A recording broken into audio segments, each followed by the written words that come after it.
नमस्कार दोस्तों, एक बार फिर हमारे YouTube चैनल में आप लोगों का हार्दिक स्वागत है। लेटेस्ट अपडेट निकल कर आई है कि लाखों पेंशन भोगियों के लिए आ गई है बहुत ही बड़ी खुशखबरी। पेंशन में हुई जबरदस्त बढ़ोतरी। पेंशन 30% से बढ़कर 50%। न्यूनतम पेंशन 15,000 रुपये। सुप्रीम कोर्ट ने केंद्र सरकार को दिए बड़े आदेश। तो दोस्तों, हम आपको सब डिटेल में बताएंगे कि पेंशन धारकों की पेंशन में जो 20% की बढ़ोतरी हुई है, उससे पेंशन में कितने रुपए की बढ़ोतरी हुई है। अगर आप हमारे चैनल पर फर्स्ट टाइम विजिट कर रहे हैं तो चैनल को लाइक कर दीजिए, सब्सक्राइब कर दीजिए, साथ ही साथ बेल आइकन को भी बजा दीजिए ताकि गवर्नमेंट या पेंशन से संबंधित जितने भी न्यूज आती है उनकी नोटिफिकेशन आप लोगों के पास तुरंत पहुँच सके। तो करते वीडियो को स्टार्ट बिना किसी देरी के।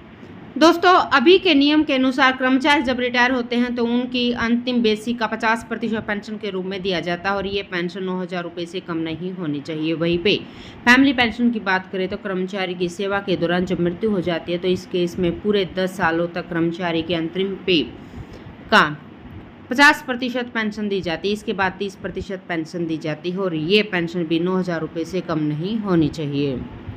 कर्मचारी की सेवा में रहते मृत्यु होने के बाद उसके परिवार को पहले 10 सालों तक बड़ी पेंशन यानी कि 50% के हिसाब से दी जाती। इसके बाद 30% के हिसाब से पेंशन मिलना शुरू होता था। इसी को लेकर सुप्रीम कोर्ट में एक जनहित याचिका डाली गई जिसमें कहा गया कि इस बार 50% के हिसाब से पेंशन मिलनी शुरू हो जाती है तो 10 साल के बाद 30% करना न्याय संगत नहीं है। 50% बड़ी पेंशन के हिसाब से पेंशन भोगी का रूटीन बन जाता है। ऐसे में 10 साल के बाद कटौती करना उचित नहीं है।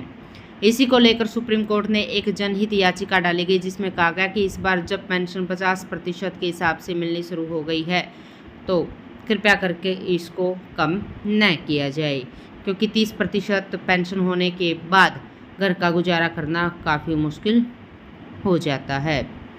दोस्तों, वकील की दलील को सुनने के बाद सुप्रीम कोर्ट ने केंद्र सरकार से इस मुद्दे पर जवाब मांगा। सुप्रीम कोर्ट ने कहा कि पेंशनधारकों की कठिनाई को देखते हुए क्यों ना आजीवन पर्याप्त 50% के हिसाब से ही फैमिली पेंशन का लाभ दिया जाए, जिसके साथ न्यूनतम फैमिली पेंशन 9,000 से बढ़कर 15,000 रुपये हो जाए। आपको बता दें कि देश भर में पूर्व सैनिकों की संख्या 6,50,000 विधवा पेंशन भोगियों में से लगभग 85% यानी 5,53,000 JCOR रैंक के कर्मचारियों की विधवाएं हैं। PIL में वकील ने दलील की है कि औसतन एक सैनिक का अंतिम वेतन 50,000 रुपये है। तो इसका मतलब कि वह सशस्त्र बलों से रिटायर होने के बाद कम उम्र में रहने वाले पूर्व सैनिकों की विधवा के लिए सामान्य फैमिली पेंशन लगभग 15,000 रुपये होनी चाहिए। तो दोस्तों, आज के लिए इतना ही। मिलते हैं नेक्स्ट वीडियो में, तब तक के लिए जय हिंद, जय भारत।